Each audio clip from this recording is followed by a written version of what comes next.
बघा हा हेडलाईन, बलात्कार प्रकरणाला अनपेक्षित कलाटणी, आणि मग खाली अंबिका आपटे बलात्कार प्रकरण. चूक, काहीच क्लिअर होत नाही याच्यात. पण मग वेगळं कसं काय लिहायचं? आमच्यावर जेव्हा आरोप केले तेव्हा तुमची लेखणी अगदी झरझर चालत होती. स्वतंत्र बाण्याचे वृत्तपत्र, दैनिक समाचारचे संपादक नरवणे साहेब यांनी स्वतः अग्रलेख लिहिला. गुलाबराव जाधव यांचे नाव आरोपी म्हणून ठळक अक्षरात छापले. अशा कल्पक संपादकाचा मेंदू अचानक कसा काय थिजला? तसं नाही साहेब. त्यावेळी जसं माझं नाव आरोपी म्हणून छापलं तसं आता निर्दोषी म्हणून छापा हेडलाईन मध्ये.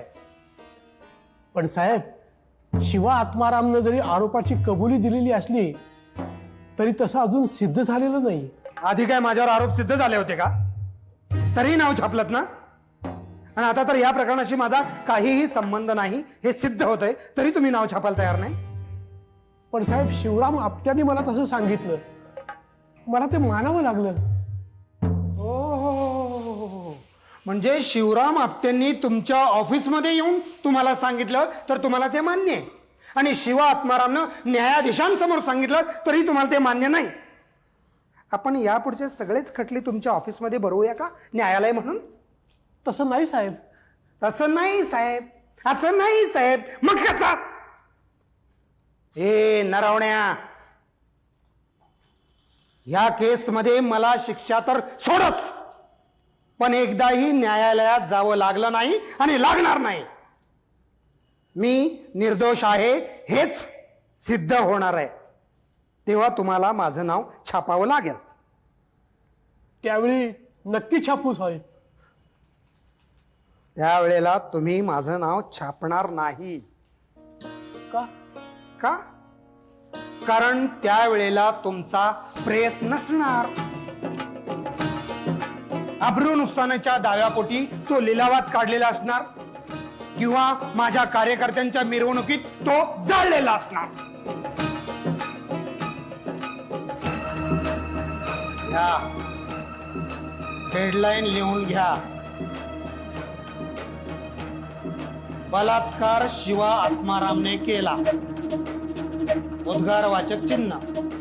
बलात्कार शिवा आत्मारामनं केला, उद्गारवाचक चिन्ह.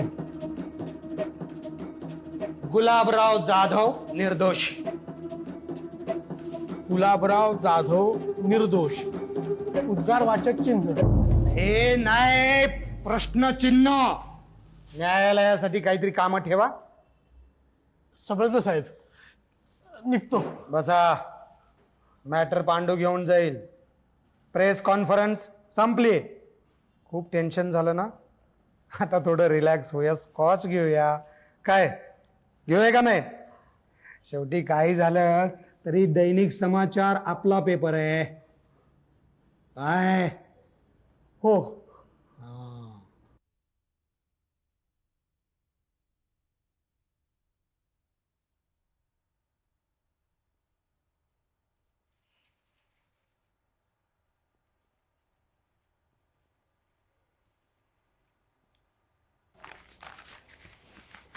ओके डार्लिंग, निघतो मी. निघतो म्हटलं. बाय दी, आजची दैनिक समाचार मधली बातमी वाचलीस की नाही? नाही. अगं वाच वाच, खूप इंटरेस्टिंग आहे. बलात्कार त्या डाग बंगल्यावरच्या शिपायानेच केला म्हणे. या प्रकरणी अंबिका आपटे यांनी आपल्याला तसे करण्यास प्रवृत्त केले असा त्यांनी आरोप केला आहे. खोटं आहे ते सगळं. असं तुला काय माहित? अंबिकेवर खरा प्रसंग काय ओढवलाय मला चांगलं माहितीये, आणि तुम्हालाही. बलात्कार गुलाबरावानेच केलाय याबद्दल तुम्हाला काही शंका नाही ना? पूर्वी नव्हती, पण ही बातमी वाचून असं वाटतं की कदाचित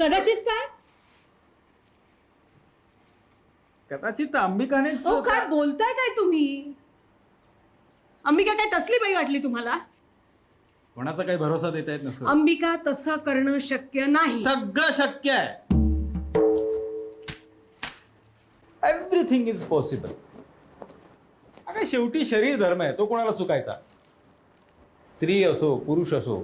तुम्हाला त्याच्याशिवाय दुसरं कधी काही सुचतं का? खरं विचारशील तर नाही. पण काय म्हणा, ह्या डेव्हलपमेंटनं ही बातमी इंटरेस्टिंगच झाली आहे. एकदा वेळ काढून जायला पाहिजे कोर्टामध्ये हिअरिंगला. तुमच्यासारख्या आंबट शौकीनांची गर्दी असतेच तिकडे. असणारच. एक तर अशी सनसनाटी. हो हो हो, सनसनाटी केस म्हणे. इकडे त्या अंबिकेच्या आयुष्याचा खेळ खंडोबा होतोय आणि तुमच्यासारखे लोक तो तमाशा चवी चवीने बघतायत. हे बघ, मी काही जगा वेगळा वागत नाही, समजलीस? आणि ही सुद्धा तुझी मैत्रीण आहे. मग तसं नसतं तर तू काय केलं असतं? आता वाक्यात उपयोग करायचा म्हणजे काय करायचं? तो शब्द वाक्यामध्ये आला पाहिजे की नाही? इथे काय लिहिलंय आता? हे हृदय तुटणे. अरे वा, हे काय बघतीये मी? तुम्ही स्वतः अभ्यास घेताय? काय ग, कशी शिकवते आई? तू आज जाऊ बघू होती.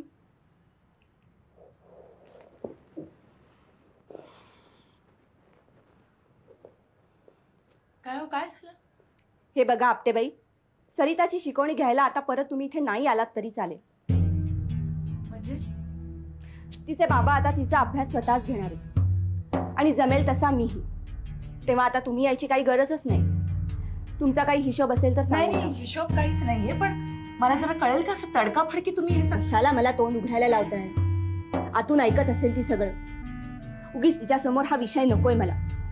या आता.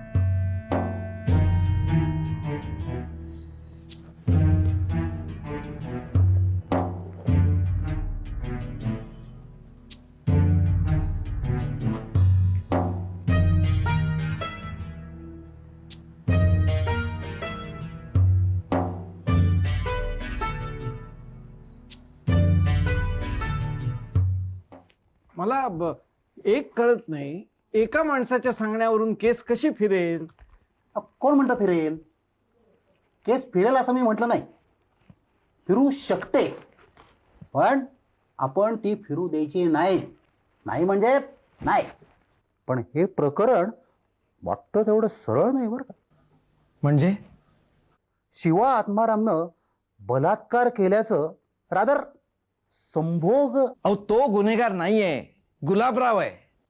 अहो, पण तो जर आपणून म्हणत असेल की मी बलात्कार केलाय, रादर संभोग. तो बलात्कारच आहे आणि तो गुलाबरावानंच केलाय. हा शिवा आत्माराम स्वतःवर का आरोप घेतोय? अहो हो, पण तार्किकदृष्ट्या शिवा आत्माराम किंवा दुसरा कोणीही हा आरोप स्वतःवर कशाला ओढवेल? अहो, तो गुलाबरावाचा इमानी कुत्रा आहे. इमानी कुत्रा? अहो, पण हे सिद्ध कसं करणार? मोठा कठीण प्रश्न आहे. मी म्हटलं ना की केस सरळ नाही, पण आपण ती सरळ करून घेऊ. म्हणजे आपल्याला करून घ्यावीच लागेल, नाही का? ठीक आहे, करा. काय योग्य असेल ते करा. मी निघतो. गुरुजी, थोडं पैसे लागतील. पैसे? हो, किती? एक 5,000. हा? एवढे? हे बघ, माझं स्पष्ट मत आहे की तू दगडावर डोकं आपटून घेतेस. अगं, गुलाबरावने त्याची केस फुल प्रूफ करून घेतले, जाहीर बेअब्रू करून घेतेस तू स्वतःची. म्हणजे तू सुद्धा आई म्हणते त्याची री ओढतोस? गप्प राहा, स्त्रिया आहोत, भोगलं पाहिजे. तुला शक्य होते ते सगळे प्रयत्न केलेस तू, मीही केले. काय प्रयत्न केलेस रे तू? एका सुद्धा मोर्चात आला नाहीस. मला सांग, मी जर ब्राह्मण नसते, दलित असते, तर तू मोर्चा काढला नसतास? तुम्ही सगळेजण माझ्यासाठी लढला नसतात? त्या माया गवईसाठी लढलात तसे? माया गवईची आणि तुझी बरोबरी कशी काय होऊ शकेल? हे बघ, माया गवई दरिद्री आहे, अनपड आहे, तिला स्वतःच्या हक्कांची जाणीव नाही आहे. तुझं तसं नाहीये. तू स्वतःच्या पायांवर, स्वतःच्या हिमतीवर उभी राहू शकलीस. तरी मी तुला मदत करणार आहे, पण व्यक्तिशः. व्यक्तिशः? का? कारण आमची चळवळ मी तुझ्यासाठी, एका बामणाच्या पोरीसाठी वापरली असे आमचे लोक म्हणतील, मलाच हाकलून बाहेर काढतील. म्हणजे तुम्ही लोक सुद्धा जाती टिकवणारेच आहात. हे बघ, मी त्यांच्या चळवळीतला असलो तरी माझे विचार वेगळे आहेत. मला तुला खरंच मदत करायची आहे अंबू. खरं बोलतोयस तू? मी खरं बोलतोय, मी मनापासून बोलतोय. ठीक आहे, उद्या माझ्याबरोबर डाक बंगल्यावर ये. डाक बंगल्यावर? का घाबरलास का? गुलाबराव नाहीये तिथे, दिल्लीला पळालाय तो. गृहमंत्र्यांना निवेदन द्यायचंय. अगं, गृहमंत्री सुद्धा त्या गुलाबरावच्याच पक्षाचा, त्यांना निवेदन देऊन काय उपयोग? तू येणार आहेस की नाही? हे बघ, माझं स्पष्ट मत आहे. मी पुन्हा एकदा तुला येणार आहेस की तू नाही? दगडावर हो डोकं की नाही? मला नाशिकला जायचंय उद्या.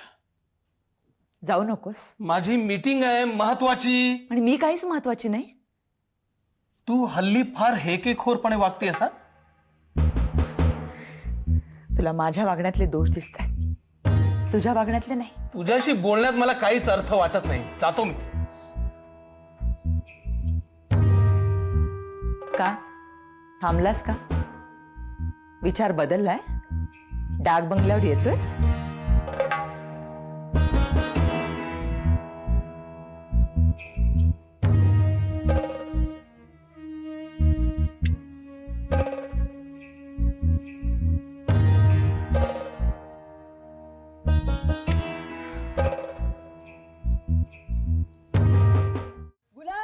एक मिनिट थांबा. अहो, आरडाओरडा नको. बाई, तुम्ही एक मिनिट बाहेर थांबा. एक मिनिट बाहेर थांबा. अहो, शांत व्हा. हा, साहेब येत आहेत. अहो, साहेबांना सांगितलं मी. अहो, ऐका ना, बाहेर व्हा जरा. एक मिनिट थांबा. साहेब येत आहेत. साहेबांना सांगितलं. साहेब, सगळ्या बायका आत घुसायला बघतात, तुम्हाला भेटायचं म्हणतात. ठीक आहे, मी बोलतो. बोला मंडळ, काय झालं? मी अंबिका शिवराम आपटे. तुम्हाला कल्पना असेलच, याच डाक बंगल्यात गुलाबराव जाधवांनी माझ्यावरती बलात्कार केलाय. त्याची चौकशी निपक्षपातीपणे होत नाहीये. त्या गुलाबरावला हात लावायची पोलिसांची हिंमत होत नाहीये. तशी ती व्हावी ही राज्य सरकारची जबाबदारी आहे. मला जर न्याय मिळ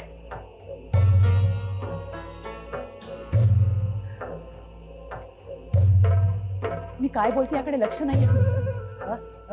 आहे ना, बोला बोला. त्या गुलाबराव जाधवला जर लवकरात लवकर अटक झाली नाही तर आम्हाला आमचं आंदोलन तीव्र करावं लागेल. आम्हाला आश्वासन हवंय आत्ता तुमच्याकडून इथे, त्याशिवाय आम्ही तुम्हाला बाहेर जाऊ देणार नाही. हे बघा, तुम्हाला कुठल्याही प्रकारचं आश्वासन मी आत्ता तरी देऊ शकत नाही. मग आम्ही तुम्हाला बाहेर जाऊ देणार नाही. गुलाबराव, गुलाबराव, गुलाबराव, गुलाबराव, गुलाबराव, गुलाबराव, गुलाबराव. आपण ही सौंदर्य स्पर्धा 3 गटांमध्ये घेऊया. एक पहिला गट असेल school level, second one college level, आणि 1 इज द ओपन कॅटेगरी. आणि प्रत्येक गटातल्या सुंदरीला, एका स्त्रीला आपण म्हणजे आमच्या कंपनीतर्फे रोख पारितोषिक आणि भेटवस्तू. दैनिक समाचारतर्फे तिला किताब, म्हणजे समाचार सुंदरी. चांगली कल्पना आहे. आपण दर आठवड्याला एक पुरवणी काढूया, समाचार सौंदर्य किंवा सौंदर्य समाचार. Brilliant, brilliant idea. सौंदर्य समाचार, एक्सक्लुझिव्ह ब्युटी सप्लिमेंट ऑफ समाचार दैनिक. वा. पण आपण ही पुरवणी रंगीत काढायची. रंगीत? ऑफकोर्स.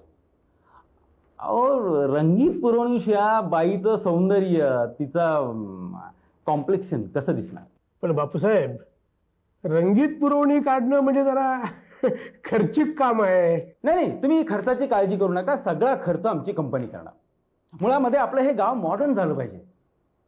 आणि सुदैवानं आपल्याला तसं राजकीय नेतृत्व पण मिळतंय. म्हणजे गुलाबराव जाधव एक डायनामिक पर्सनॅलिटी. म्हणजे त्यांनीच मला तुमचं नाव रिकमेंड केलं. म्हणजे त्यांनी सांगितलं की तुम्ही नरवणे साहेबांकडे जा, त्यांना भेटा. आपल्या सगळ्यांचं हित किंवा कल्याण कशात आहे हे त्यांना योग्य कळेल. आणि त्यामुळे आमच्या कंपनीने सुद्धा असं ठरवलं की प्रत्येक वर्षाला 10 ते 15 लाखाची जाहिरात दैनिक समाचारला द्यायची. अहो, मुळात गुलाबराव जाधवांचंच म्हणणं असं आहे की दैनिक समाचार हा आपला पेपर आहे. नाही म्हणजे तुम्हाला चालेल ना? नाही, ही योजना खरोखरच चांगली आहे. आपण ही स्पर्धा ताबडतोब अनाऊन्स करून टाकू. अहो, म्हणत असेल तुम्ही तर आपण या महिन्यामध्ये घेऊ. नारायण, हा काय प्रकार आहे? अहो, डाक बंगल्यावर एवढा मोठा मोर्चा निघाला, त्याचा साधा उल्लेख नाही आजच्या अंकात. हा अन्याय आहे. मी निघतो. तुम्हाला जे काही जाहिरातीचं मटेरियल असेल लगेच पाठवून देतो. तुम्ही पाठवून द्या, लगेच छापून टाकू. अण्णासाहेब, निघतो. हो या. अच्छा नरवणे, ही बातमी तुम्ही अनुल्लेखानं मारताय. गुरुजी, तुम्ही जरा शांतपणे बसा आणि सांगा. अहो, कसला मोर्चा, कसली बातमी? काय हे नरवणे? अहो, काल डाक बंगल्यावर गृहमंत्र्यांना घेराव घातला अंबिका आणि तिच्या सहकार्याने. असं? अरे, आम्हाला काहीच कल्पना नाही. आमचा बातमीदार गेला होता ना कोर्टामध्ये, त्या शिवाची आणि पांडूची उलट तपासणी आहे ना तिथं. आणि मोर्चाची बातमी? आपटे गुरुजी, तुमच्या या बलात्काराच्या केसबद्दल आमच्या वर्तमानपत्रानं किती बातमीदार आणि किती कॉलम खर्च करायचे? अहो, दुसऱ्याही काही बातम्या असतात. असं म्हणजे मोर्चाच्या बातमीसाठी तुमच्याजवळ वार्ताहर आणि वेळ नाहीये. पण अंबिकाच्या कोर्टातल्या उलट तपासणीची रसभरीत वर्णनं तुम्ही हशा टाळ्यांच्या कौसासकट छापली आहे. त्यासाठी तुमच्याजवळ रकानेच्या रकाने आहेत. नरवणे, अरे कशाला त्या टिळक आणि आगरकरांच्या जयंत्या साजऱ्या करता? आपटे गुरुजी, तुम्हाला जर राग येणार नसेल ना तर एक गोष्ट सांगू का? सांगा ना. वाचकांना या वर्णनात जितका रस आहे ना तितका मोर्चाच्या बातमीत नाही. आणि आता तुमच्या मुलीच्या बाबतीत सहानुभूती सोडाच, तिची टिंगल टवाळी व्हायला लागली. अहो, या गोष्टीमुळे तुमच्या घराला, तुम्हाला, तुमच्या मुलीला, तुमच्या कुटुंबाला, तुमच्या शाळेला किती त्रास होण्याची कल्पना आहे का तुम्हाला? मी एक गोष्ट सांगू का? ती ऐका. तुम्ही ही केस मागं घ्या आणि शांत बसा. शांत बसा. पाहिजे तर काही दिवस तिची दुसऱ्या गावी बदली करून घ्या. असं, हा तुमचा स्वतंत्र बाणा. आलं, माझ्या सगळं लक्षात आलं.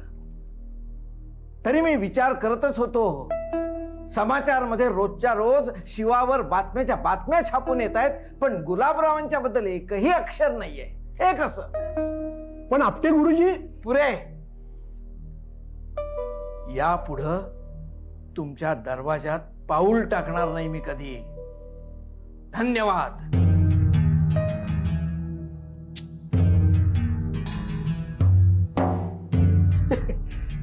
वेड लागले यार.